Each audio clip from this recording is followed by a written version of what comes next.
Welcome back, everyone, to another edition of the MMA Pick'ems podcast, where we'll be breaking down UFC Fight Night, Hall versus Strickland. And just a quick announcement, the Twitter is up. Link is in the description. Haven't tweeted anything yet after, such a horrendous night. I decided to lay a bit low, but I will be a little more active on there in the upcoming week. But let's not waste too much time here. We have a 15 fight card up here, so let's dive right into the recaps. And, like I said before, it was a pretty horrendous week for me. Your boy got shafted pretty hard here. I'm sure a number of you guys did. The judging was definitely a bit suspect last night. But, that is just part of the game here. Not going to complain about it too much because sometimes it'll go your way, sometimes it won't.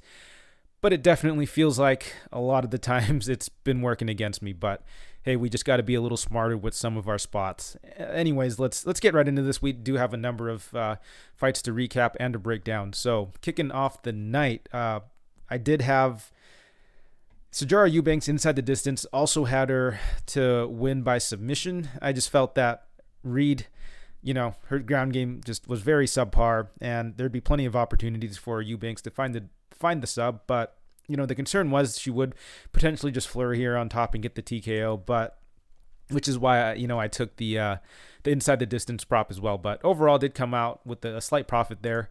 But moving along, Andre Ewell, Julio Arce did take a small stab on Ewell and Ewell by decision, and this, I feel, was probably the worst bet of the night.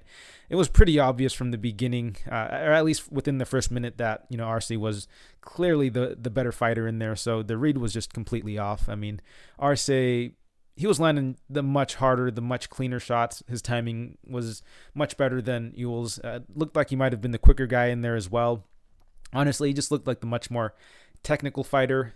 Ewell, he did have a bit of success in there, but I think Arce was just getting the better of him in pretty much all of the exchanges. And whether or not you felt that was an early stoppage, I don't think it would have mattered too much. That fight was pretty much on the brink of getting stopped. Arce was probably just one or two more punches away from getting Ewell out there cold. And even if he wasn't, even if Arce was able to recover, I don't think that Ewell would have been able to come back there. Ewell historically is a strong starter, and his best rounds in round one. So the fact that Arce kind of had him covered there, it would have been pretty unlikely for Ewell to make a comeback there. Anyways, moving along, I also had a unit on Nasruddin Imavov over Ian Heinisch. And look, the fight kind of played out how I expected it to. Didn't think that Imavov would knock Heinisch out, but I did expect Imavov to have a lot of success on the feet. And Imavov had actually jumped up to around like plus 140, plus 145, and I had considered putting an extra half unit on him, but there were a ton of people on Heinisch, and they made a lot of good points, so I decided to just stick with the one unit play. The narrative seemed to be that Heinisch would be able to just work the clinch or just grapple with Imavov and kind of dominate him there, but I don't know if I really agreed with that take even before the fight, because Heinisch historically has never been that good of a grappler. He's, I think, a better anti-grappler, a better scrambler, but he's not one to really look to hit offensive takedowns and really get control time or anything. So I don't see why Heinisch was getting so much love outside of the fact that, maybe he's fought better competition. But, stylistically, I felt that this was a pretty rough matchup for him. And it kind of showed. Imavov was having a ton of success on the floor, or on the feet, ended up hurting Heinisch. And Heinisch never was really able to get his grappling going just because the guy's not really like a wrestler or anything. So cashed pretty easily on that. Kind of upset I didn't put a little bit more on that. But, it is what it is. And, moving along, Adrian Yanez, Randy Costa. So I ended up taking Yanez inside the distance because, like I said before in last week's podcast, I felt that, Costa historically, he does start really strong in the first round, but he has shown to wilt. And I kind of put that to the test. I ended up taking, obviously, Yanez inside the distance, but I also put a little bit on Yanez in round 2. And it pretty much played out exactly how I expected it to. Costa started out strong, was touching Yanez up. And, Yanez, he did stay composed in there. Started to get his hands going a bit late in the first round and definitely started to pick it up a bit in the second round. And like I expected, Costa just wilted in there. I don't even know what happened there, but the guy just pretty much shelled up halfway through round 2. And Yanez was able to just unload on him. Cosce had nothing left. I don't know if the guy just has no cardio or if he just doesn't have much of a heart, because this is the second time now it's happened where going into the second round, he basically just wilts and kind of gives up in there. So going forward, that's going to be a major concern, but was able to cash on that. Moving along, also did take Darren Elkins to win in either round 2 or round 3. I put a little bit on both rounds, I believe. And look, the reason for that was, even though I felt that Elkins might potentially be washed, the guy is super durable. And if Mounir is who we believed he was all along, then there's a good chance the guy's going to quit in there in the second or third round. And that's pretty much what happened, right?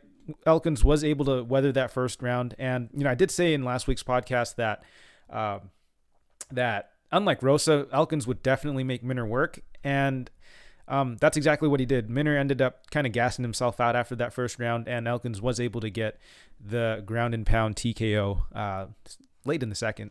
So I did cash that round 2 prop in there, and the night was looking pretty solid up to this point. And this is when things really started to fall apart. Kyler Phillips, Raulian Paiva. Look, in hindsight, this is, a pretty bad bet. Phillips, he's like a minus 200 something favorite in there. And in the first round, he most definitely looked like that. But the cardio just completely went in the second and third round. And Paiva was able to hang in there, really pressure him, get a few shots off, and basically just win the last 2 rounds. And an argument can be made that Phillips 10-8'd Paiva, and that's what I personally lean towards. Obviously, there might be a little bit of bias here, but I felt that first round, Kyler was basically dominating Paiva, had him knocked down, had him mounted at a certain point also. So I feel that should have been a 10-8, but in hindsight, I think it still is a pretty bad bet, just because, if you're going to be betting someone who's a minus 200 something favorite, they should be able to win pretty comfortably, or at least get the finish. And, had Phillips gotten the finish there, I think that, this would have looked like a better bet, but, he didn't, and he gassed out. But yeah, this shouldn't really be happening if you're like a minus 200 something favorite. So again, pretty bad bet. I don't think it's egregiously bad though, because I feel that if Phillips, would have just paced himself a little more, he could very easily win 2 out of 3 rounds. And that first round, he was live to potentially get the finish, which I think would have kind of paid off the price tag. So yeah, kind of a bad bet. I think the worst part about it was just laying 10 units on it. Pretty awful decision making there. But, moving along, Corey Sandhagen, TJ Dillashaw, so lost another 3.5 units here. And this was another close fight. Again, another, I'd say, pretty bad bet, all things considered. I do think that Sandhagen should have won that 48-47, but again, if you're laying like minus 170 on Sandhagen there, he should be a little more dominant. He should put on a more clear, like dominant performance, because even though I did feel that Sandhagen was winning a lot of the exchanges, there was part of me during that fight where I felt that, I could definitely see this going the other way. I could see the judges definitely seeing something else. And, as a minus 170 favorite, that really shouldn't be, what you're thinking as the fight's going on. So I think it's still, not a great bet. But hey, on any other night, Phillips might have gotten the draw or the finish in the first round, and Sandhagen might have gotten the bounce his way this fight, and it would have been like a 10-unit swing for us. But, that's just part of the game here. I'll just have to keep grinding and just dig myself out of another hole here. And I just got to say, I feel bad for the dude who dropped 15 units on Miranda Maverick, because that was a very clear robbery. And, I don't usually throw the word robbery around too much, but I think that one was pretty egregious out of, all the fights I've seen so far. There've been a lot of bad ones, but that was a pretty egregious case of, what the hell were they watching? Anyways, got to keep grinding and pick our spots a little better, and hopefully we'll get the fortunate bounce next time. But looking ahead, we have a 15-fight card here for Hall versus Strickland. If I'm being honest, the card looks pretty weak. The main event, while it is a bit random, should be a pretty fun one. Strickland, I believe, is a pretty solid.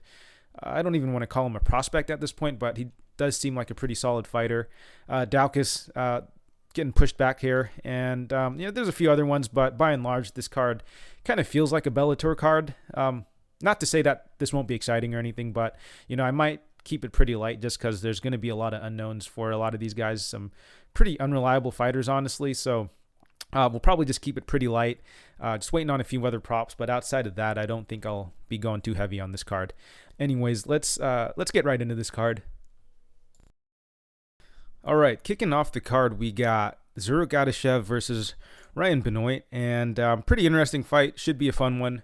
Benoit's the -150 favorite. Come back on Adashev is +130, and this was actually been a fight that was rebooked. I believe Benoit pulled out of that last fight due to a weight miss, and they've rebooked it. So, yeah, interesting matchup. Let's start with Adashev first. So the guy, he likes to blitz in, really throw those hooks. He's quick, but loads up quite a bit on punches. He does get a little predictable with the way he closes the distance, though, and overall, he is a pretty decent counterpuncher, in my opinion. It looked like he kind of struggled with the length a bit of Sue Mudarji, but, Mudarji is a pretty solid striker, and, he was giving up a lot of size in that fight. I have seen him shoot takedowns, but, he's not one to really pursue it aggressively. Outside of that, I haven't really seen too much from him. The guy is, 3-3, so there's not a ton of tape on him. And he doesn't have a ton of, experience or cage time either, so... from what I've found, the guy's just primarily a striker, will occasionally mix in the wrestling. Whereas with his opponent, Benoit, so I just got to say that the guy's never been knocked out. He has been rocked, but never been knocked out. So, very tough guy here. He does hit like an absolute truck. Kind of low output, though, but, that's kind of to be expected with guys who do seem to have a bit of power. They don't usually throw that much volume. And with Benoit, the guy tends to fight in bursts from what I've seen. There will be large moments of inactivity, but, he will pick his shots, and when he goes in hard. Pretty solid counterpunching. Did notice that he is a bit prone to leg kicks, and his footwork isn't particularly great. And, his fight IQ is also a little bit questionable. Against Tim Elliott, it looked like he was doing pretty well on the feet, but decided to shoot takedowns against him where, was very obvious that Elliott had the advantage there. And, I'd say his ground game is pretty subpar, but that was a fight where I think if he kept it standing, he would have had a bit more success and could have possibly won that fight as well. But taking a look at this matchup, I do think that Benoit should take this. I just have a feeling this is going to be a levels fight. I mean, Adashev, he's 3-3. Hasn't exactly fought, the best opponents. I mean, Sue Mudarji, who is, a bit of a prospect, is... I guess the verdict still is out on him. But prior to that, Tyson Nam, who is honestly a pretty one-dimensional counterpuncher, and he's kind of old too, if I'm being honest. But before that, Tevin Dice, Ron Leon, Christian Medina, Cody Mooney, just all very low-level guys, all guys with, negative records, I believe.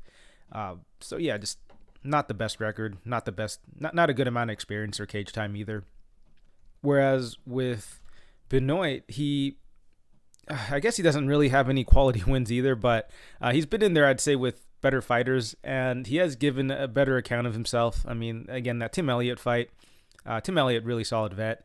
He was able to keep it competitive. Haile Alateng, I guess, isn't a particularly bad loss or good loss, but, that was a really close fight, actually. Alateng won it just, I guess, based off of takedowns, whereas Benoit, I think he was doing a lot more damage, was landing a lot more shots, but Alateng was getting a few more takedowns there, so very close fight. Beat Baghdasaryan, who, I guess not really UFC caliber. Did go up against Moreno. I believe he actually had him hurt that fight, but Moreno, again, had to shoot takedowns to really win that fight. So, Benoit, he's, I think, pretty dangerous on the feet.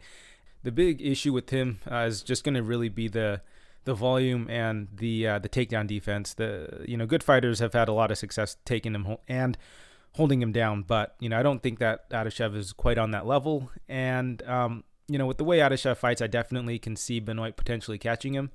And yeah, I just feel that this is a pretty big step down in competition for Benoit here. So I think Benoit gets the win. I don't know about the money line here. I think that Benoit, he's a little untrustworthy, if I'm being honest.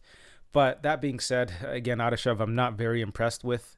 And historically, it seems the guys that are able to really beat Benoit are the ones who are able to really stick to a wrestling-heavy game plan. And with Adashev, I just haven't really seen that from him. So, on the feet, I honestly think that Benoit has a pretty significant advantage. I actually think that Benoit might be able to to put Adashev out. So actually, I think Benoit by knockout might be the play here. Really depends on the odds here, but I'm going to pick Benoit here.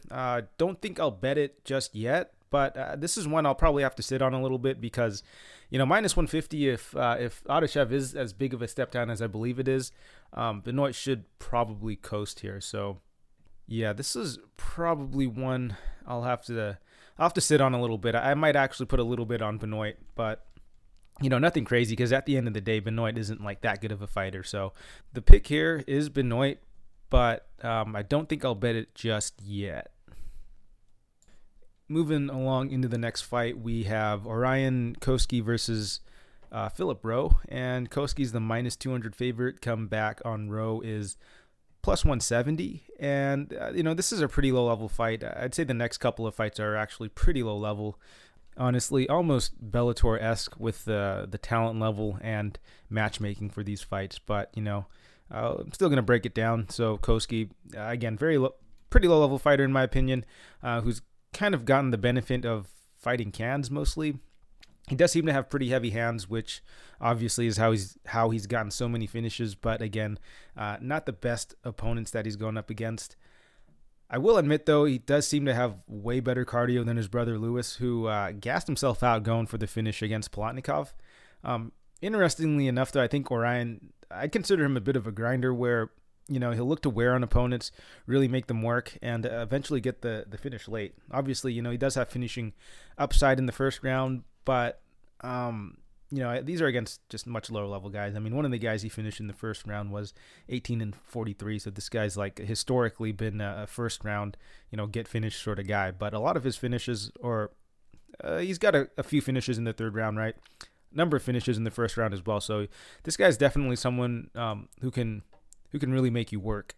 All in all, he does seem like a pretty tough, gritty sort of fighter, but I don't think he's really particularly good anywhere. It's got serviceable stand-up and grappling, but I think he's just more of like a cardio kind of attritional sort of fighter.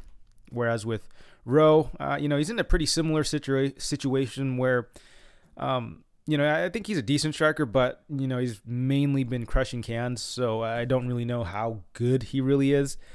But he is a pretty tall, lanky sort of fighter, although I don't actually think he uses his length particularly well. He does seem to have some power, but again, very, very low-level opponents. His takedown defense seems pretty bad. Seems to have very little urgency to work his way back up, and, I do think that he is maybe a little bit chinny. If I remember correctly, I think I might have taken the under on Rowe's previous fight against Gabe Green, because I think I felt that both guys were live to get the knockout, and I think one of the guys would be live for the submission as well. So obviously that fight went to a decision, but I think there were a few moments in that fight where it looked like it could have gotten finished, but obviously didn't go our way. But Philip Rowe. So I don't think that is that good of a fighter. Maybe just a bit dangerous on the feet, but outside of that, I really don't think he's got much to offer. But as far as this matchup goes, I think I'm going to have to slightly lean towards Cosce here, just because I think that Cosce is going to be the more well-rounded fighter. I think that he's definitely going to have the better cardio here, and I feel there's going to be a pretty clear path to victory against Rowe with the grappling. Like Rowe, his takedown defense is honestly pretty bad, and his get-ups and ground game is pretty awful too. The guy really doesn't have much to offer off his back. So, I think if Cosce is able to take him down, he could potentially get the ground and pound finish. I don't know about the sub. I don't think that Cosce's like very high level with the jiu-jitsu or anything, but who knows? When you're on the ground for that long against someone that low level, anything could happen. So I do see Cosce potentially getting the finish. I think the under might be the look here again, but this might be a bit juiced. So it really will just depend on where they set it and what the numbers are that for are. But ultimately, I do see Cosce winning this. I think Cosce inside the distance isn't a bad look. I think that if he is able to get Rowe to the ground, he should be able to finish him. Again, Rowe not very durable, and I don't know if his cardio is going to hold up either. I definitely do think that Cosce should have the advantage there. So yeah, I think Cosce wins this, but I don't really have any interest betting it. It's a pretty low-level fight. Both guys have pretty much only beaten bums, honestly. Cosce does have a win over Matt Dixon over Contender Series. Pretty big upset, if I remember correctly, but outside of that, the guy hasn't really beaten anyone of note. And, similar situation with Rowe, so, I'm not really jumping to bet this fight. But again, the pick is going to be Cosce, and I have him winning by knockout round 2.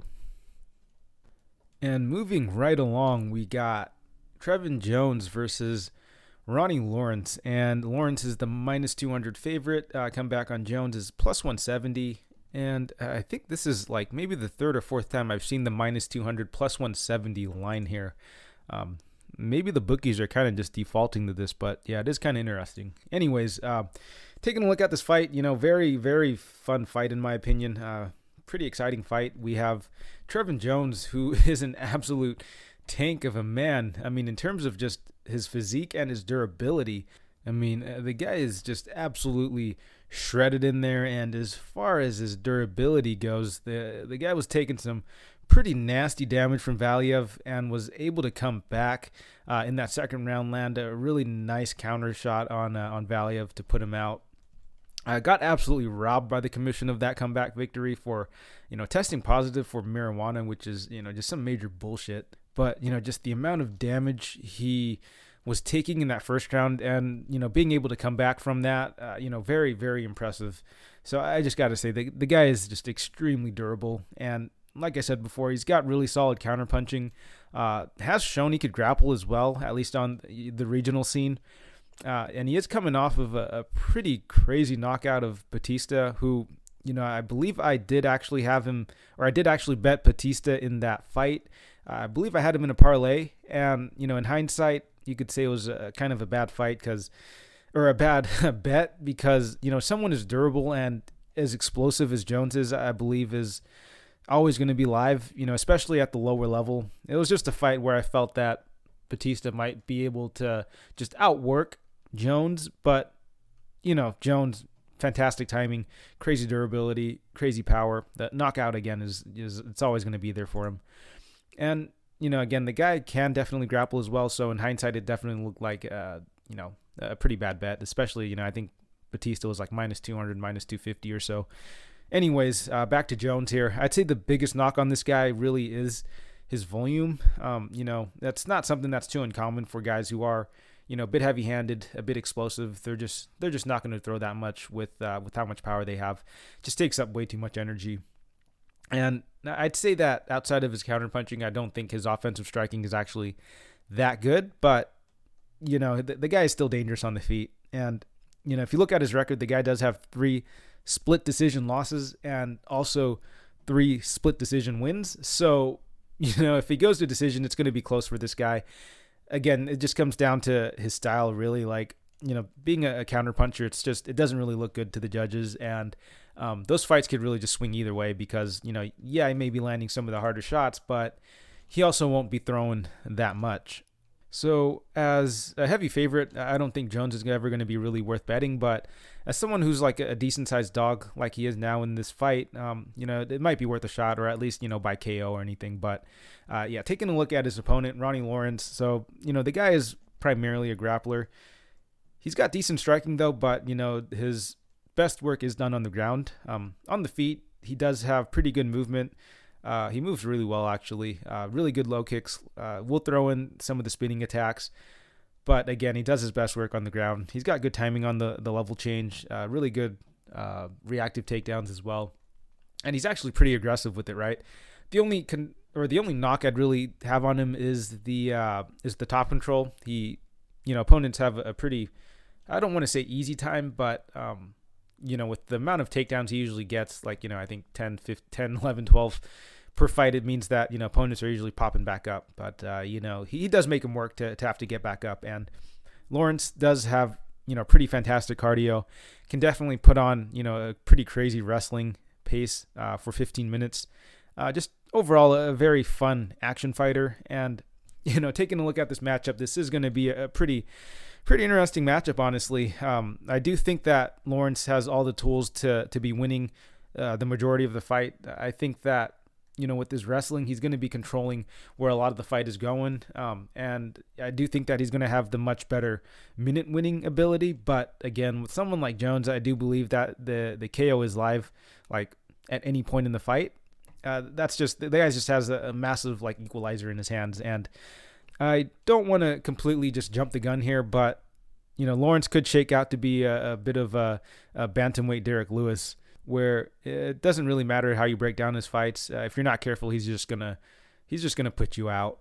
That said, though, I do think I'm gonna pick Lawrence here. I think that outside of the knockout, I think Lawrence should win this pretty handily. Honestly, I think with his grappling pressure and pace, I think he'll have a decent amount of control time, or at least a decent amount of takedowns and control time.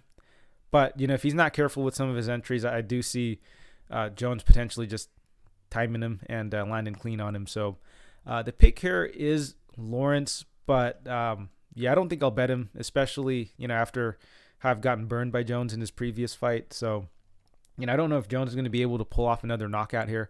I wouldn't be completely surprised if he did, but I do think that Lawrence should roll here. As far as the bet goes, I don't think I'll be betting this again. If anything, I might just take Jones by knockout, just because the guy's got just absolute dynamite in his hands. And at a good plus number, maybe like plus 400 or better, I might take a small poke on it. But the pick here is going to be Lawrence. Moving along, we have Ashley Yoder versus Jinh Frey. Yoder's the minus 140 favorite. Come back on Frey is plus 120. And honestly, this is another really low-level fight. Not even the most exciting fight either, so I'm not going to spend too much time here. Yoder, her striking is honestly pretty bad. I don't think she really poses much of a threat whatsoever on the feet. Does seem to have just massive pillow fists.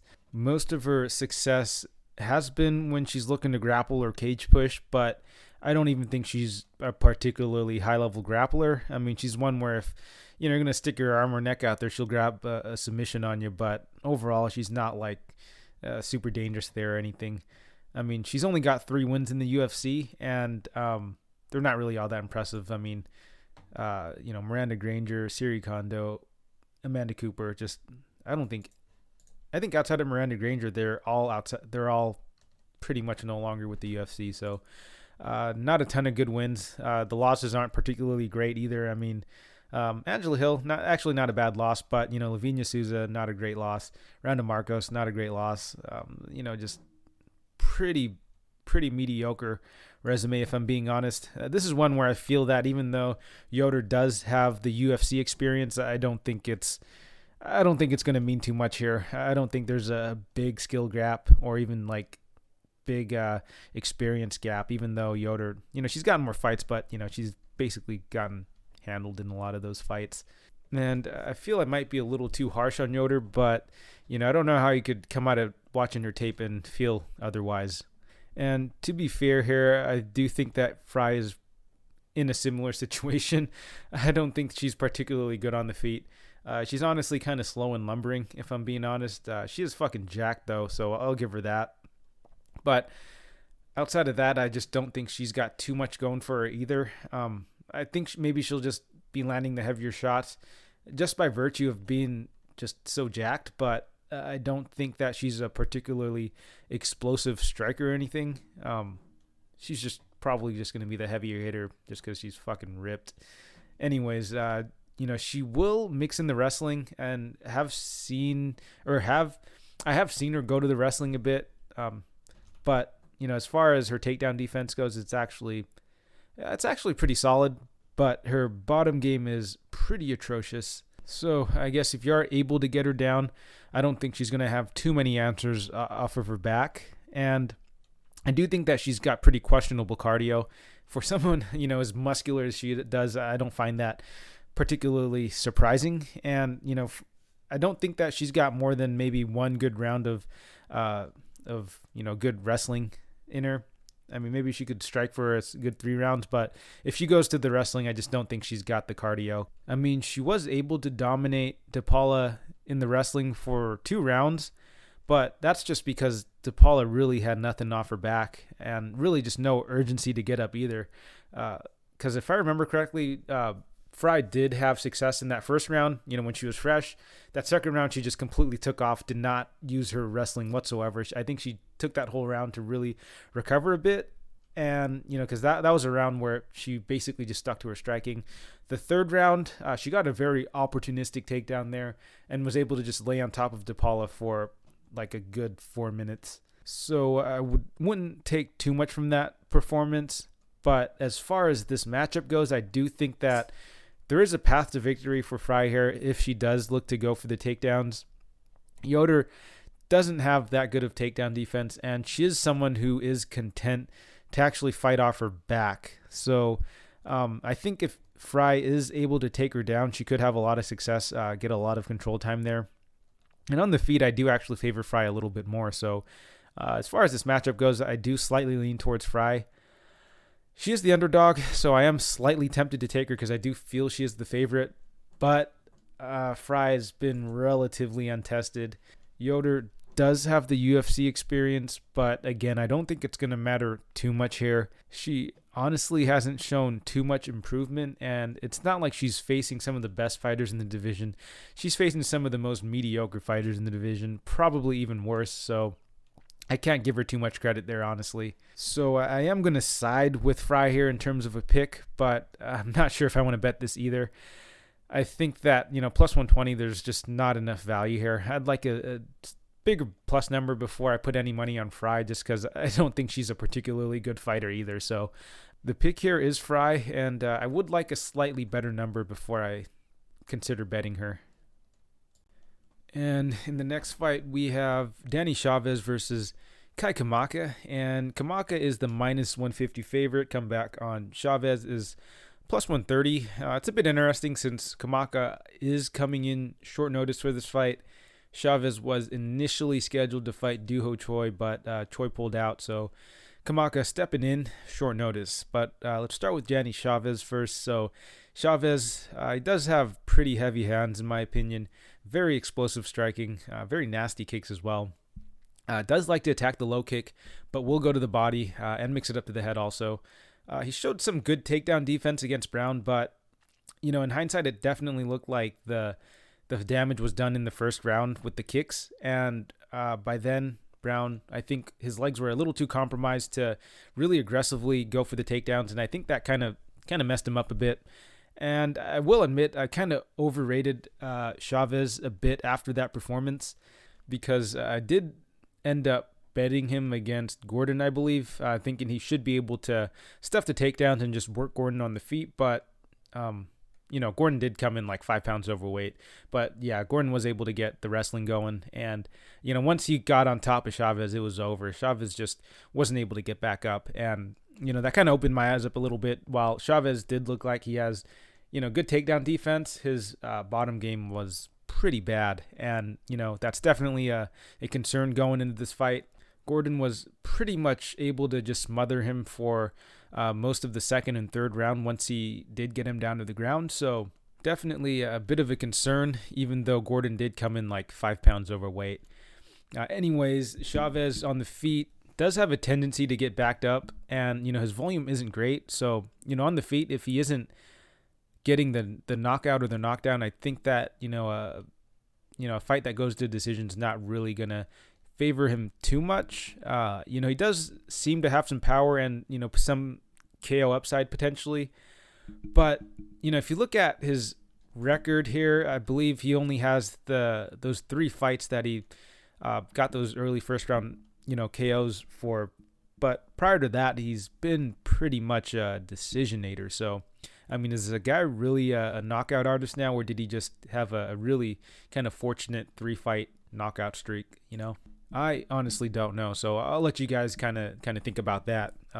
His opponent, Kamaka, has generally shown to be pretty durable. In his fight against Jonathan Pierce, he did get finished, but that was more so because he was gassing out and Pierce was just laying the ground and pound on him. But outside of that, he's shown to be pretty durable. So, I don't think that Chavez is going to be able to knock him out. Although, this is MMA, but I don't think it's too likely that he's going to be able to knock Kamaka out unless Kamaka just gasses out again, right?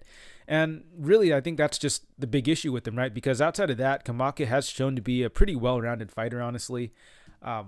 Pretty slick boxing, good quick hands, mixes it up pretty well, honestly. Will look to wrestle as well. Does seem to have decent fight IQ in the sense that, he'll look to secure rounds with the wrestling. But again, the big issue is his cardio.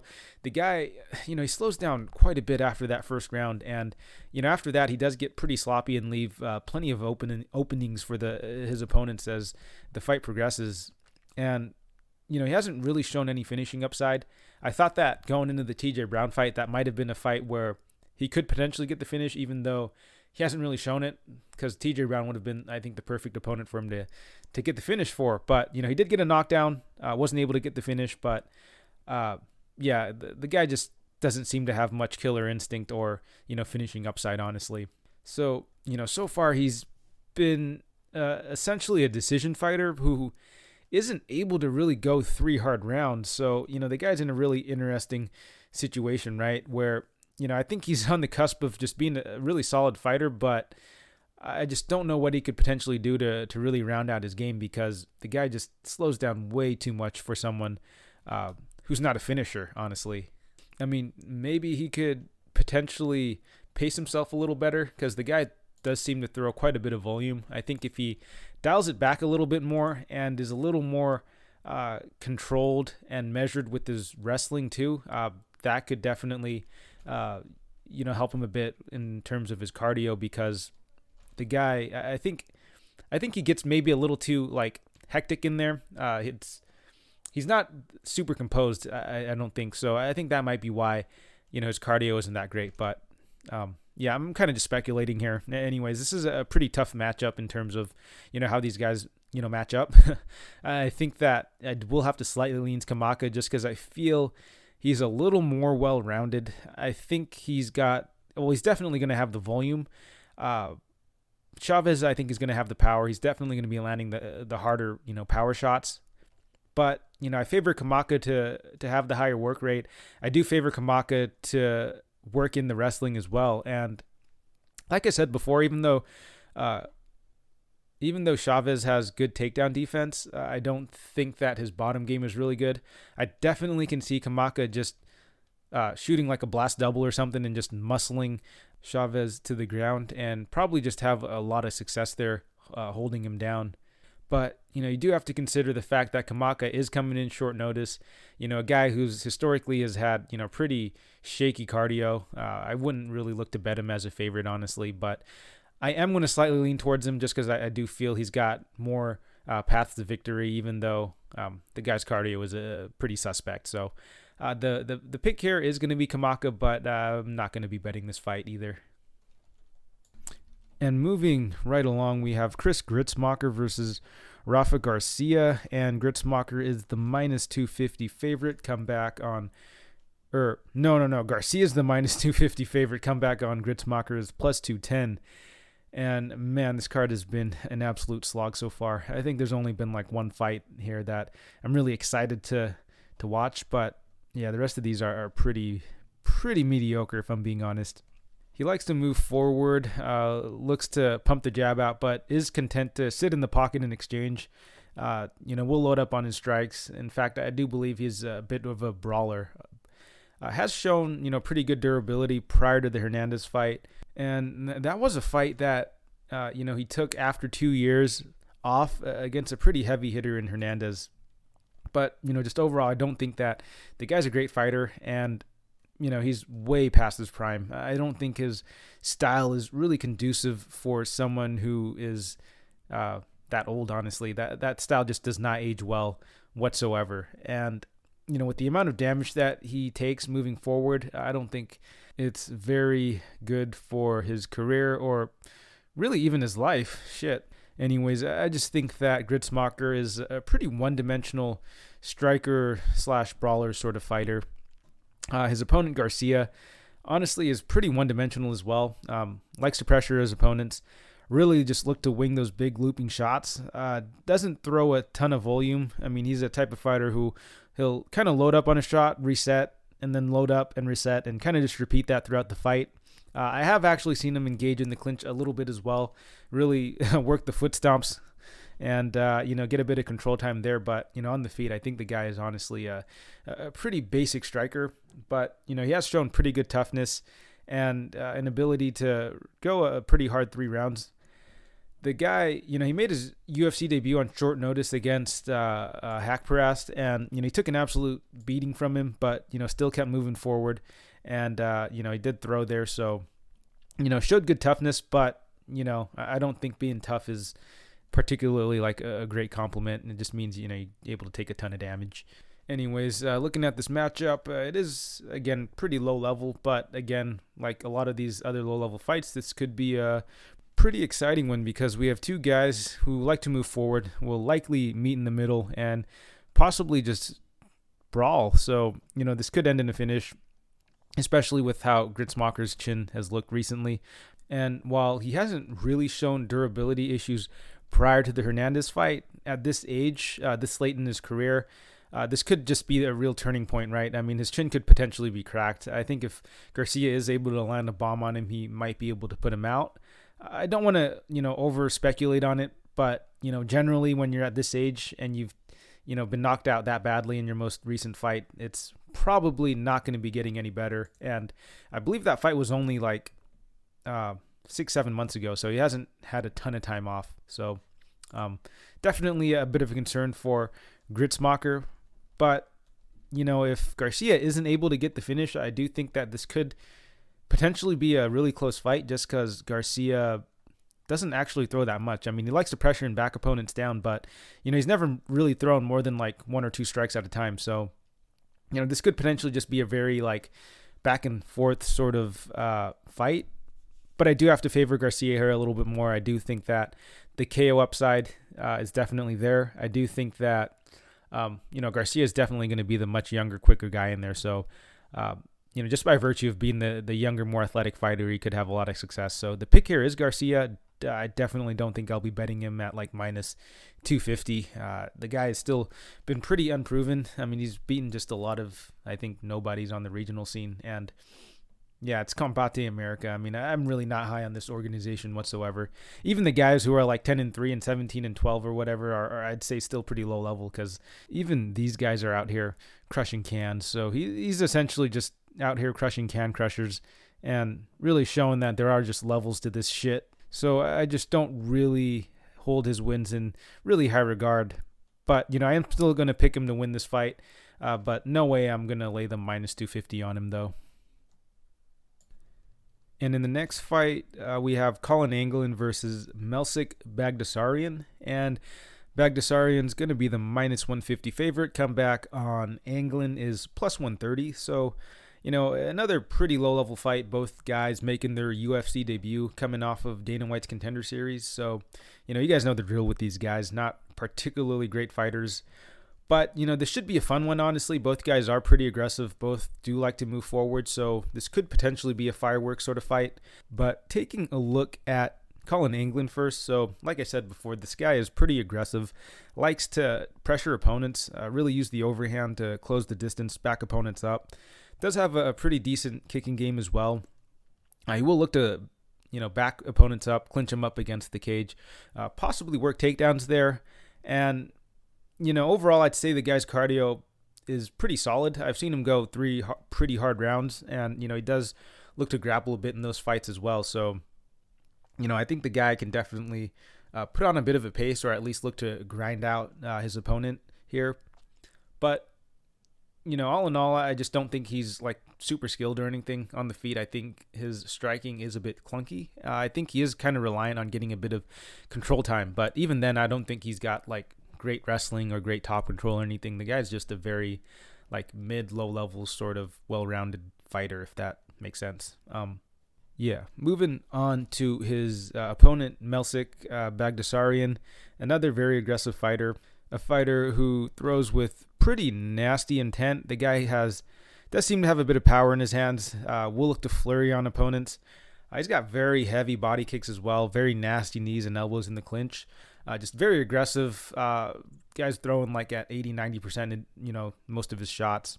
And, with how many early finishes and the amount of power that he puts into every shot, I thought that he'd be someone who'd gas pretty hard after the first round. But, in the Contender Series fight that I saw, it looks like he was able to go, 3 rounds, although he definitely looked like he was slowing down after that first round. But, he still looked like he was able to carry some of that power into the second and third round, although the output did definitely wane a bit.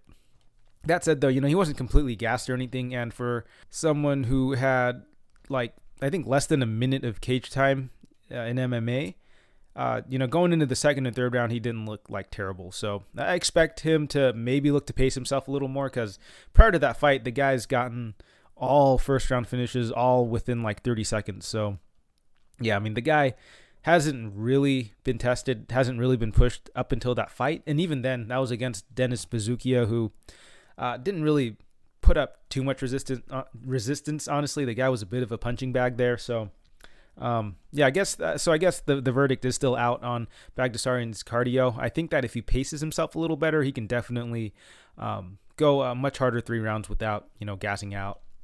And, in regards to this matchup, I do think that Baghdasaryan should be the slight favorite here. I do favor him a little bit more on the feet. I just think that he's going to be the much more devastating striker. And, unless he completely gasses himself out, I do think that he'll win a pretty competitive decision or possibly get the finish. Because, the guy throws just with nasty, nasty intent.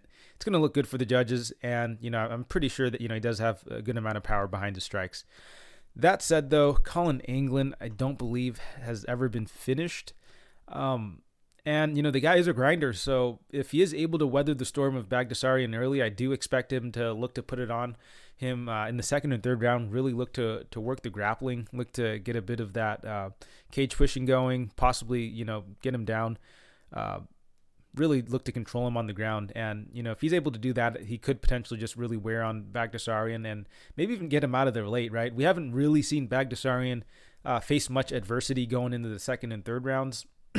Even in that, again, Bazookia fight, it wasn't a fight where Bazookia was putting up a ton of resistance. And I believe Bazookia did win the second round, did take the second round off of Baghdasaryan, but, not by a wide margin or anything. So, yeah, if England is able to hang in there, I do see him potentially giving Baghdasaryan some trouble going into that second and third round. So, for that reason, I'm not going to bet this fight. I think this is a pretty low-level fight. Lots of question marks around both fighters. Not a lot of tape either. So the pick here is Baghdasaryan. Pretty low confidence. Don't think I'll bet it. This is a good fight to really just sit back and watch because, again, I do think it's going to be a pretty exciting fight. And in the next fight, we have the returning Nicco Montaño versus China's last hope, Yanan. And Montaño's the minus 180 favorite. Comeback on Yanan is plus 155. And the big questions here are how Montaño's going to look after such a long layoff, and if Yanan is going to be able to redeem her fellow prospects.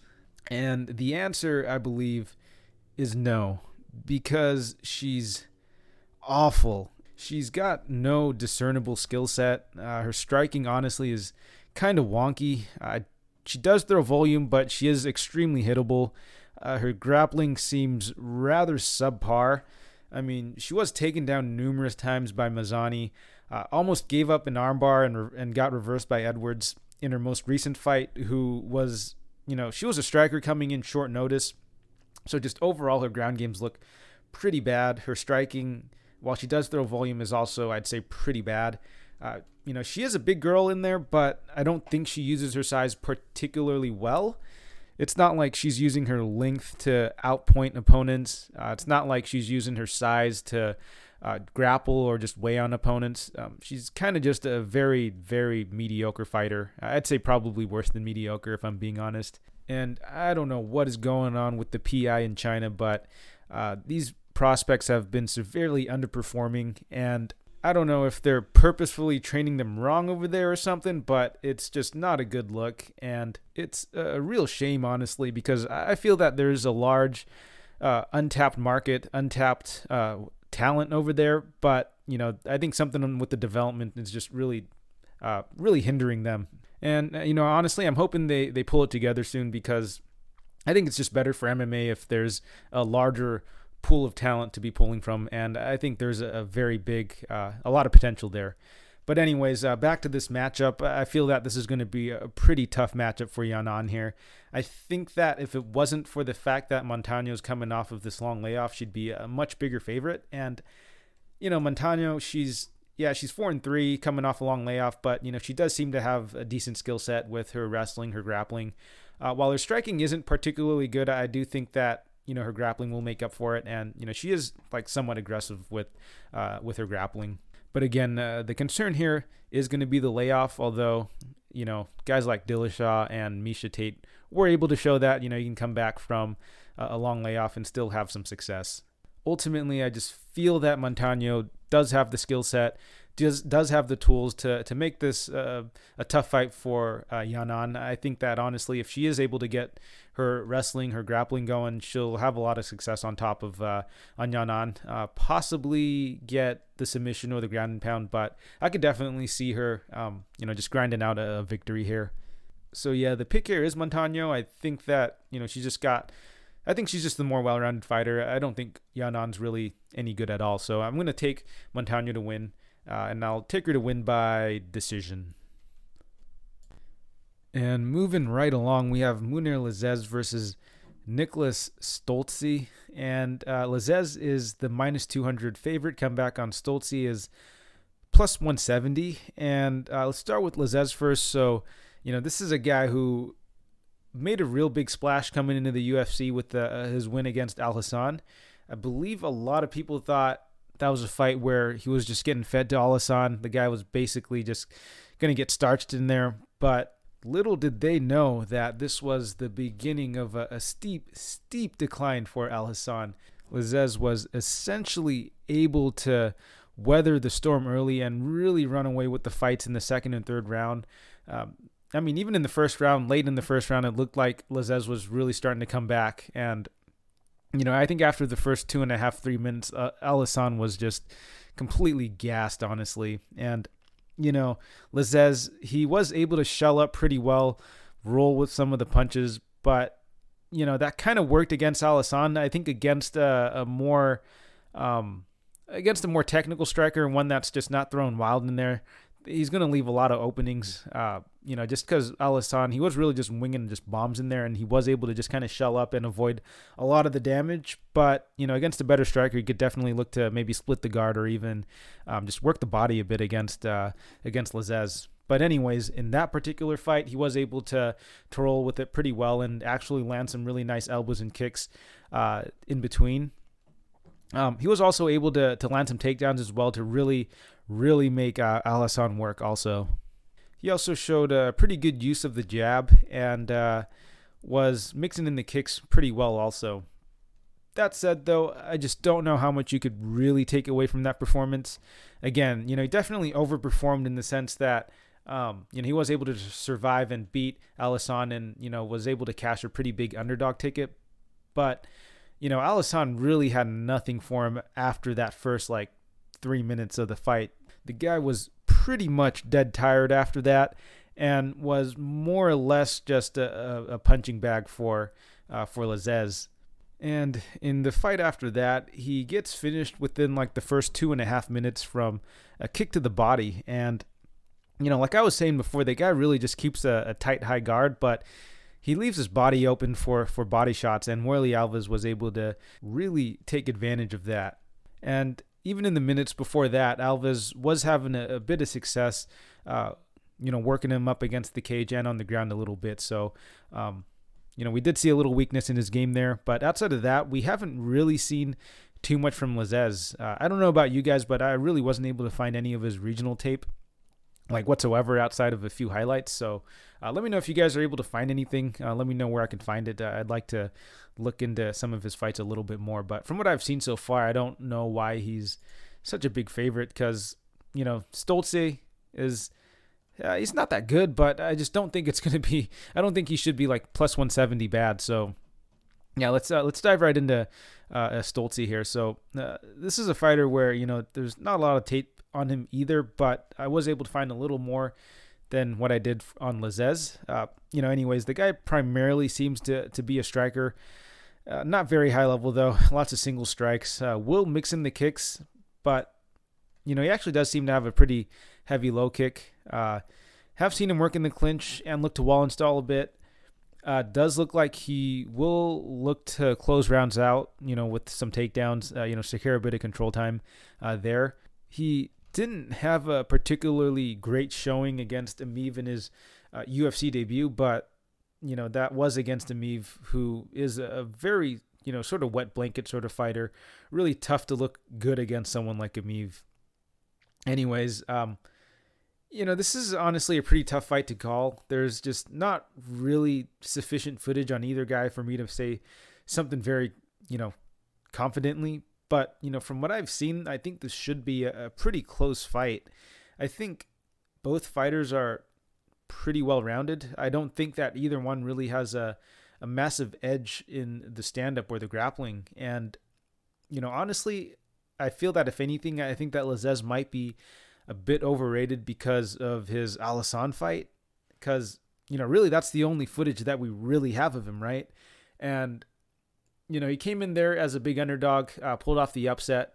But, I don't really think you can take too much from that performance outside of the fact that, he's able to weather that early storm.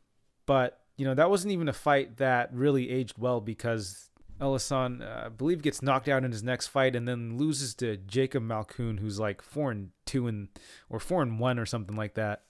So yeah, I feel that Lazzez is a bit overrated. I think that this should be a pretty close fight. On the feet, I think it's competitive, and I think that, from what I've seen in the most recent fight for both guys, I think that if Stolze is able to get a bit of his grappling going, he might be able to squeak by with the decision here. So I'm gonna just pick Stolze here just because he's gonna be a pretty big dog. He's not giving me the most confidence here, but I think just with how wide the line is, he might be worth like a half unit bet. But I wouldn't go too crazy because I don't think that Stolze's that good of a fighter. I just feel that this should be a pretty close fight, but I'll just pick Stolze here because he's the much bigger dog. And moving right along, we have Bryan Barberena versus Jason Witt, and Barberena is the minus 260 favorite. Comeback on Witt is plus 220. So let's start with Barberena here. So Barberena, the guy is an absolute dog in there. His striking is solid. Just honestly a very unassuming looking fighter, but can definitely crack. The guy's got good hands, honestly. Takedown defense is decent. Stats, honestly, I think are a bit skewed. The guy did get taken down 12 times by Colby Covington. But, it is hard to keep him down, and he does have pretty good cardio.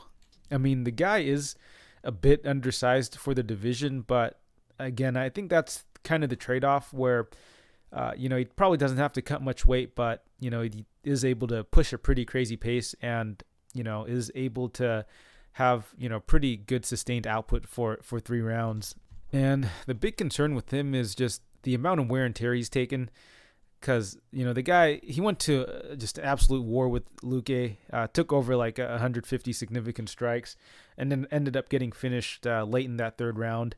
And then, comes back 4 months later to fight Randy Brown, gets finished in that fight also. I highly doubt that he was able to fully recover in that period. But, since then he's taken about a year off. But, he did have like some pretty serious, did have a pretty serious back surgery during that time. But since then, he's taken about over a year off. So it's good that he's gotten a bit of time to recover, really recover that chin after just having 2 wars, essentially. And, he came back, got a pretty easy layup fight in Anthony Ivy. And, he didn't look too bad in that fight. He didn't look particularly great either. But, the guy was coming off of like a 1.5 year layoff. Also like a pretty serious back surgery. So all things considered, it wasn't too bad of a fight. I mean, he was able to keep the fight standing long enough to really do damage on the feet and eventually win the decision. Again, the guy is really hard to take down, which, Ivy did look to do. Ivy was able to, I believe, get a few takedowns on him, but wasn't able to hold him down for long. And Barberena was able to pretty much just light him up on the feet. And, that's all I really needed to see. in that fight for me to take Barberena over Witt, because Witt, he is primarily a grappler. On the feet, his striking is honestly really slow, really sloppy. The guy winds up big, and it's super telegraphed. His strength really is in his wrestling, but the guy is, I don't think is UFC caliber. He's honestly way too slow in there, and the level of competition it's not there, man. His resume is extremely flimsy. I'd say the only thing flimsier than his resume is probably his chin, and we'll get to that later. But taking a look at the guys he's beaten, just very, very low level guys, guys who are well past their prime. Even on the regional scene, he's beaten guys who are like 40 years old and not even in like super impressive fashion. So while Barberena's out here going to war with some of the best fighters in the division, Witt's out here fighting in the geriatric bowl. So as far as level of competition goes, they're literally miles apart. And stylistically, I feel this is a pretty favorable matchup for Barberena as well. Like I said, Barberena has, pretty solid takedown defense, and, most importantly, the guy is really hard to take down. I don't see Witt having too much success with the grappling, but I honestly don't even know if Witt's going to be able to realistically close the distance, because the guy is extremely slow, extremely telegraphed with his entries. I mean, in both of his knockouts in the UFC, the guy just got timed perfectly by Sato and Semelsberger, who aren't even like near the level of Barberena in terms of striking. They might be a little more explosive, might be the better athlete, but in terms of, technical prowess, I think Barberena is going to be a bit better. I think his timing's probably going to be a bit better. Even after the layoff, even after the back surgery, I still think that Barberena should be able to handle Witt here. I think Witt's going to get knocked out early again. Even if he doesn't, I see the knockout materializing, just because I think Barberena is going to be able to keep the fight standing, if not work his way back up to the feet relatively quickly and just really put it on Witt here, just because I really just don't think Witt is, UFC caliber whatsoever. So, I'm going to go with Barberena here. I think he wins pretty comfortably. I do have Barberena in a parlay at the moment, and as soon as the props open up for this, I'm going to take Barberena by KO. I just think I think it's very likely here. Again, even though Barberena probably doesn't have the explosiveness or the athleticism of guys like Sato or Semelsberger, I do think the timing and the power is definitely there. So I'm going to take Barberena here, and I have him winning by first round knockout. And in the next fight, we have Sam Alvey versus Roman Kopylov, and Kopylov is the minus 250 favorite. Comeback on Alvey is plus 210, and let's start with Kopylov here first. So the guy, from what I've seen, is primarily a striker. He stays pretty light on his feet, does seem to have pretty quick hands, a nice stiff jab, but can be a bit low volume, and haven't really seen much from his grappling, but from what I have seen, it does look like it's a bit subpar there. And I kind of am just basing this off of his performance by Roberson, where he got subbed by Roberson, who's the guy's like a kickboxer, and most of that fight he was losing actually, and I believe it was sometime late in the third round, he lands just one of the most egregious eye pokes on Roberson, and the guy's eyes bleeding, so he basically shoots for a takedown to stall out the fight, but somehow is able to take Kopylov down, take his back, and just sink in the rear naked choke just very easily. So the fact that Roberson, who is mainly a kickboxer, was able to sink into RNC so easy on Kopylov is a pretty bad look. Granted, it was almost 2 years ago that this happened, and that was only one fight. So, you don't want to take too much from that performance, but the fact that it did happen that way is a bit concerning. Luckily for him, though, he is going up against Sam Alvey, who is on a massive decline and likely won't pose much of a threat on the ground for Kopylov here. Because with Alvey, it's pretty straightforward. The guy really is just throwing hooks. He's looking to counter opponents coming in. And he's really just a super one-dimensional fighter, honestly. He has a habit of getting backed up and, just kind of getting backed up to the cage, just looking for the perfect shot. And, as he's getting older, I think it's going to be much harder for him to do that. he had one good performance against Dao and Zhang, and I think that really fucked up my perception of him because that definitely made me kind of overvalue some of his skills and what he does. In his most recent fight against Marquez, I did take Alvi. Not very proud of that moment, but that was kind of just based off of the fact that I felt, Marquez would move forward, give Alvi plenty of openings to land one of his shots, but, Alvi just looked terrible in there and ended up getting finished by Marquez. Anyways, Alvi's just a pretty limited fighter, and Kopylov is, pretty one-dimensional as well, but you do have to give him like the youth and the athletic advantage at this point in his career. Not to mention, I do feel that Alvi's chin is definitely gone. He's on a pretty significant decline. So I think that Kopylov should take this. However, I am just not really sold on Kopylov, honestly. Again, he is a bit one-dimensional as well, and he just hasn't really fought anyone of note. Like, I remember seeing one of his fights on the regional scene where his opponent basically is just so gassed he isn't able to keep fighting. Like, he kept flopping on his back. Eventually just was so fatigued he wasn't able to get up. The ref just calls the fight there. But, all in all, I'm just not really impressed with his body of work. And, I know he is coming out of that Russian regional scene, and the perception there is, the guys there are better. But, while the guys on the top end I feel might be better on average than a lot of the other promotions or a lot of the other regional promotions, there are still a lot of bums on the Russian and regional scene. So be careful about, laying chalk on some of these Russian prospects. That said, though, I do think that Kopylov should take this. I honestly just feel that Alvi's regressed quite significantly. However, Kopylov still is a bit unproven. So while I will pick him, I definitely won't be looking to lay the minus 250 on him. And in the next fight, we have Kyung Ho King versus Hani Yaya. Yaya's the minus 144 favorite. Comeback on King is plus 124. And this is actually a pretty interesting matchup between two grapplers. Pretty much a grappler versus grappler matchup. Usually, it's kind of hard to predict how these fights will go because, sometimes they'll maybe just keep it standing because, both guys don't want to engage in the grappling with the other, or maybe one guy will try to get his grappling going. It's a little 50-50 in that regards, but as far as this matchup goes, I feel that King is probably the better wrestler, but, I don't think by a wide margin. And, as far as maybe their submissions go, I think that, Yaya is probably the better submission grappler. But overall, I just feel both guys are pretty high level with their grappling. On the feet, though, I favor King a little bit more. He's a little tighter on the feet. He pumps the jab out pretty well. Will look to work the kicks as well. However, his striking is honestly pretty limited. Not super layered. Nothing super high level, honestly. Just really basic, very just fundamental. He honestly has the most success when he's able to get his grappling going. On the feet, he's really just looking to pump the jab out, work the kick, and it's not going to win him fights. It's really his wrestling, his grappling is really what wins him his fights, honestly.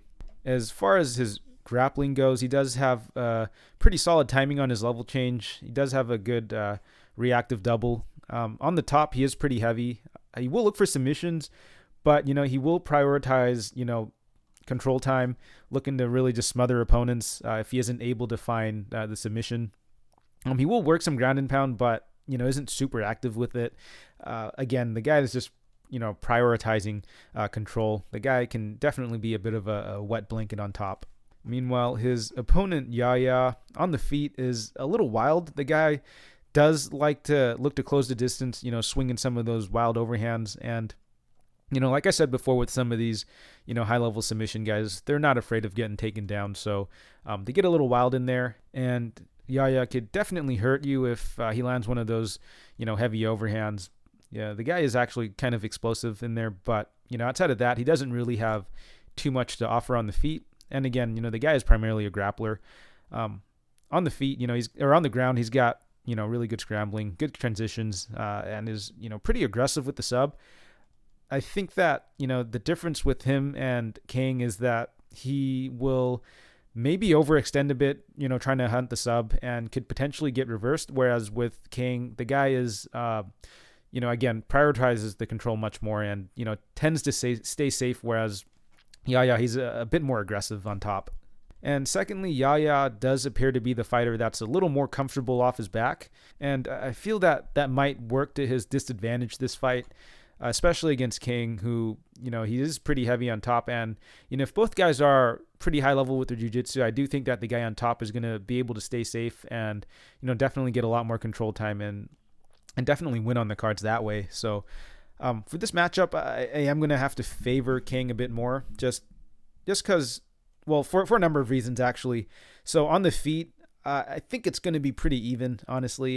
Yahya, he'll have the more, he'll probably be landing the bigger shots. He's a lot more explosive. Will probably have a bit more power in there. But, I do see King on the feet, fighting a more measured fight. Just pumping the jab out, just working the kicks. He will have the size advantage, so I do think that, he could probably stay a bit safer at distance. But I do expect Yahya to crash the distance there, and I think the fight will eventually get to the ground. And on the ground, I do have to lean towards King here, just because, like I've said multiple times before for this breakdown, I believe that King is the better positional grappler. He's going to be he's gonna be the one in the dominant position, I think, for the majority of the fight.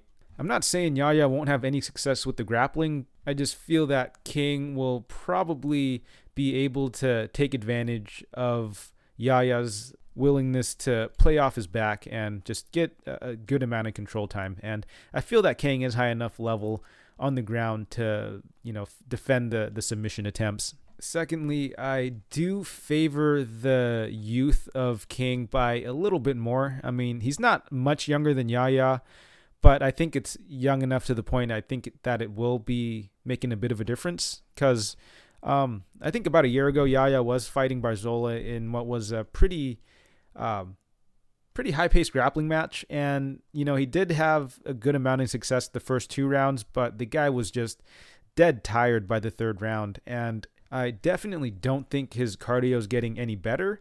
And if this is going to be another grappling match, I do expect King to potentially have the better cardio here. And, if Yahya tires out like he did against Barzola, King will likely win that 3rd round. It'll really come down to the first 2 rounds. But I feel that if King is, if he's the one on top, he's just going to be, draining the gas tank of Yahya even quicker. So for that reason, I am going to side with King here. I haven't placed a bet on him yet, but at minus 144, I don't think he's a bad bet. I might look to maybe just play him by decision also, because I don't think that King will be submitting Yahya. And unless Yahya just gets absolutely just gassed in there, I don't think he's going to be able to get the finish either. I think there's a good chance this fight goes to decision. And if it does, I favor the guy who's going to have more control time in King. So the pick here is King, and I do have him winning by decision.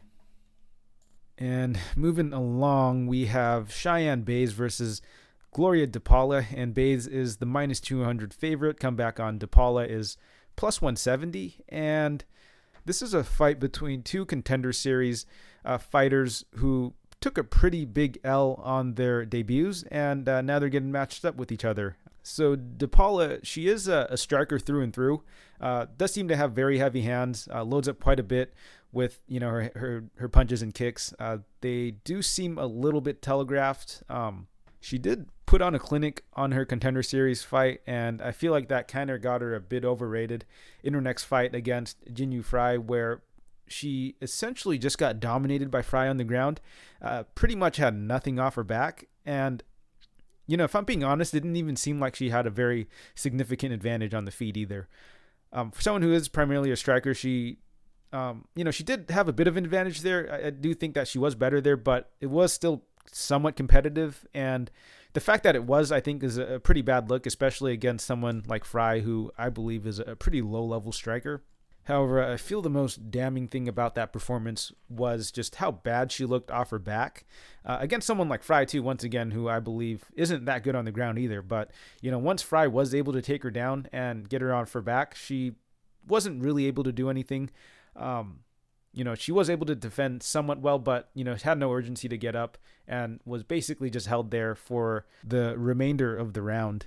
And talk about being held on the ground for an extended period of time. Baez is coming off of a very embarrassing loss against Ruiz, who was pretty much able to just repeatedly pull off a head and arm throw and just hold her onto the ground. Just big brothered her for a good 10, 12 minutes. Fortunately for her, though, she'll be going up against DePaula, who is primarily a striker. In fact, I think both of these fighters will finally get the fight that they want in another striker. So this should be honestly kind of a fun fight. Should be pretty back and forth. Baez, I feel, is probably the better striker. I do think that her striking does seem a little tighter. It does look like she throws a bit more volume as well. I do give the power advantage to DePaula, but as far as how they look on the feet, I think that Baez passes the eye test a little bit better. She's a little more aggressive. I think on the feet, she's showed a little more depth to her game as well. Not too much more, but I do feel that on the feet, she's maybe a little more well-rounded. I've seen her work in the clinch as well.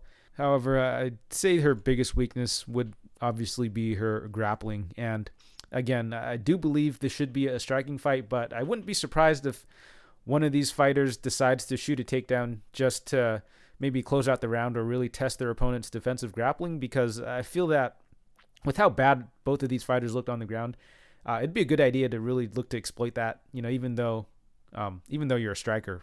But again, as far as this matchup goes, I do have to favor Baez. I think that she's probably the more technical striker. The one that will throw a little more volume, be a little more aggressive on the feet.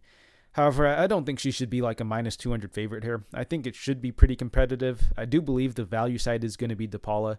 I don't think that Baez should be like minus 200, probably close to like minus 130, minus 140. So I definitely do see value on DePaula, but I'm not really rushing to bet DePaula here. I think that she's still pretty unproven, and with just how bad she looked off her back, I think that if Baez was somehow able to just time a good takedown on her, she could just basically close out the round on top. So the pick here is Baez, and I have her winning by decision. And in the next fight, we have Shamil Abdurakhimov versus Chris Daukaus. And let's start with Shamil first. Or let's go over the odds first, actually. Daukaus is the minus 200 favorite. Comeback on Abdurakhimov is plus 170. And let's start with Shamil. So Abdurakhimov, he's honestly, I'd say a pretty well-rounded fighter. His boxing is solid. He's got good counterpunching, good power and timing, but can be pretty low volume at times. And it's actually pretty crazy how low volume he could potentially be, right? And if you don't believe me, you could go watch his Derek Lewis fight. And, that was just a very, very just low-paced fight. Anyways, he does seem to have his, bit of grappling to fall back to, but, he's not a very aggressive wrestler from what I've seen. We'll look, for reactive takedowns, but, he's not looking to chain wrestle or really look to, be aggressive, shooting takedowns and stuff. And, at 39, I'm just not sure he's got the cardio to really put on a grappling pace either. So, I just don't think that he's going to have what it takes to really look to grapple much. And, 39, two-year layoff. I have to imagine that the guy has regressed a good amount, and that'll definitely work against him in this matchup, as he's facing a much younger Daukaus who's, got a pretty significant speed advantage in my opinion. But Daukaus, he's got really good hands, very slick boxing, very quick hands, really good timing, good power. And, Daukaus, I feel, is still a little unproven, but, he's gotten really favorable matchups so far. And, he'll be getting another pretty favorable matchup in Abdurakhimov, honestly. And, like I said before, Shamil, I'd say probably the more well-rounded fighter, but at this point in his career, I just don't think that's going to be enough to really overcome like the physical disadvantages and just the age gap. On the feet, obviously, I do have to favor Daukaus quite a bit more. And, I just think that Daukaus is going to be getting the better of Abdurakhimov in a lot of the exchanges. I think he's going to be landing first. He's going to be landing the harder shots. And I honestly think that he should be able to put Abdurakhimov off, man. Like a 2-year layoff at 39 at heavyweight, that just seems so dangerous, like especially against someone like Daukaus, who is, I'd say, a pretty dangerous striker. That said, though, I do believe that Daukaus is starting to get a little overvalued. I mean, the guy's looked good for sure, but again, he has had pretty favorable matchups. I mean, Parker Porter, Rodrigo Nascimento. I mean, that was a good knockout, but Rodrigo Nascimento, Alexei Oleinik, who, solid opponent, but again, much older, much slower. Daukaus was able to just find the chin, and I think that's what happens here. I think against just much slower, older fighters, he's going to be able to knock him out, honestly. And I think he should get it done here. And going forward, I do think that we'll have opportunities to fade Daukaus, because I feel that he's going to be on a rocket ship if he gets this win here, right? He's going to be like crazy overvalued, especially if he gets the knockout. I just think that Daukaus, I'm not really like completely sold on him just yet. So going forward, I think there are going to be some opportunities to fade him. But in this matchup, I do think he wins. I think he wins by knockout. And I don't know if I want to play Daukaus straight or if I want to parlay him. I'll have to think about it a bit. There's a number of pretty big favorites that I like on the card. So we'll see how that plays out. I'm very interested in betting Daukaus this fight, especially at -200. I don't think is a bad price tag at all. I mean, again, skill for skill, I do think that Abdurakhimov can definitely make this competitive, but man, the layoff and the age is just that's a really big concern. So I got Daukaus winning here. I think he gets it done by knockout. And in the main event, we have Sean Strickland versus Uriah Hall. And Strickland is the -200 favorite. Come back on. Hall is +170. And, let's start with Strickland first. So, the guy's got very, very interesting striking. It almost looks like he has just no tell on his strikes. It almost seems like, he's throwing his punches out there at like 70, 75%. Not doing a ton of damage with like any single shot, but they definitely do have some sting on it. And, if you're eating too many of these, he could definitely get the finish. So, while he's not really knocking anyone out cold with, a single punch, he is able to finish guys just based off of just accumulated damage. And the guy can definitely throw volume. He likes to pressure opponents, but I don't think he's particularly good at cutting off the cage. I think he has a pretty bad habit of just kind of following his opponents around. And, he is a bit flat-footed in there, is potentially prone to leg kicks.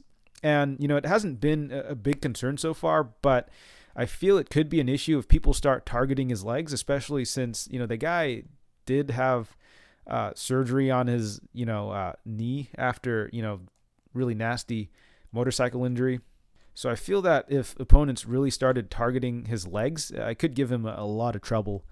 But, overall, I do think he's a very solid striker with, some decent wins. Although, he is a bit one-dimensional. He has made it work so far. And, he is going up against Hall, who is a pretty one-dimensional fighter himself. But, speaking of Hall, I don't think he's like a bad fighter or anything. But, he's just can be kind of frustrating to watch. I think the skills are there, but, he's just someone who really doesn't throw all that much. And, he's just a very, very passive fighter. He'll get backed up very often, doesn't really throw much. We'll look for that counter shot. And the guy is just prone to losing like whole rounds just because of inactivity. I believe he is knockout or bust. That said, though, the guy does have very explosive striking. He is very powerful, does have generally pretty good timing also, but if he isn't able to find that knockout punch, he does tend to struggle a bit if the fight goes to a decision. And as far as optics go, it just does not look good when you're being backed up most of the fight, not throwing much while the other guy's pretty much just like teeing off on you. But as far as this matchup goes, I do have to favor Strickland quite a bit more in this matchup. I think that with Strickland's pressure and volume that he brings, I do think that he could potentially finish Hall here, because we have seen Hall hurt before, and he does seem to struggle a bit against fighters who are good at pressuring. The only concern here is Strickland's cage cutting isn't particularly good. He might end up just kind of chasing Hall around the cage, and Strickland occasionally will actually throw some pretty big looping overhands, I think, when he gets frustrated or something. Like, generally the guy is pretty composed in there with the striking, but once in a while he will get a little wild in there, and if he's not careful, Hall could definitely put him out, because like I said before, Hall does have really good power, and he does have a number of knockouts on his record. However, I just feel that that's not a very high likely outcome. I think what's going to happen is Strickland's probably just going to look to pressure Hall early. And, unless Hall is able to really make Strickland respect him, I expect Strickland to just get into a groove early and really just look to snowball, that going into the second, third rounds and, potentially get a finish there because with how slow Hall tends to start and, how aggressive Strickland is, I can definitely see Hall just taking a ton of damage in that first round and a half before he's able to really get his timing and his reads down. Honestly, I can kind of see this going similarly to the Cosce Hall fight where Cosce was able to just put on some crazy pressure in the first round and a half and then eventually just get the finish on Hall. Although, Strickland, very different fighter. Cosce, he rips to the body really well, and Strickland will occasionally dig to the body, but not at the rate at which Cosce does. And I feel that if Strickland goes to that, goes to the body shots, I definitely do think that he could have a lot of success there.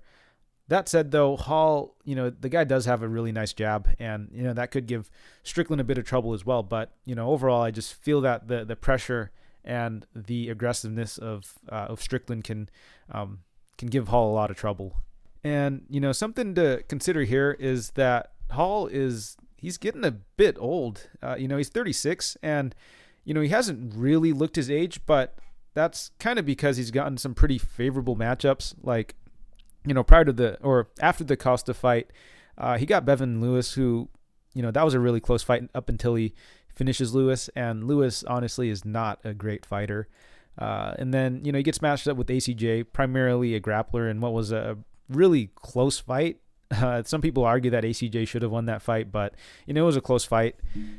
But overall, just not a great look, honestly. And then he gets matched up with Anderson Silva, or at least the ghost of Anderson Silva, in what was a fight where you could argue that Silva actually took the first 2 rounds off of him, but this is a much, much declined Anderson Silva nonetheless. So not a great win, in my opinion. And then in his most recent fight, he gets matched up with Chris Weidman, and we know what happens there. The guy breaks his leg with the first kick he throws, and so we don't really get to see how that fight plays out. So I just feel that Hall hasn't really had an impressive win in a while, and all the guys he's fought since Cosce aren't really contenders. And you could kind of say the same about Strickland. His run since his return hasn't been all that impressive either, outside of maybe the Brendan Allen KO. But, beating Jack Marshman and Christoph Jocko isn't all that impressive either. But, you can argue that Strickland, he is on a bit of an upswing in his career. The guy is in his prime, whereas with Hall, he's much past his prime. And, this isn't going to be the only reason I'm taking Hall or Strickland here, but these are all factors that, lead me to lean towards Strickland. So, the pick here is Strickland, and I do actually have him in a parlay. I've parlayed him up with Barberena. Did put 3 units there, near even odds. I just feel that Strickland, I think Strickland gets it done. I think that, again, his pressure and his aggressiveness is going to be able to overwhelm Hall. So I have Strickland winning by knockout either in the second or the third round. And that will do it for another episode of the podcast. And I know we had a pretty rough week betting-wise, but definitely looking to bounce back here on what is looking like a pretty barren card betting-wise. But, there are some opportunities here looking to make some of that money back. Anyways, if you guys found any of that information useful or helpful, just leave a like, comment, or subscribe. It really does help the channel out. Shout out to everyone who's made it this far. I really appreciate you guys. Hope your bets cash. Follow me on Twitter, and I'll catch you next week.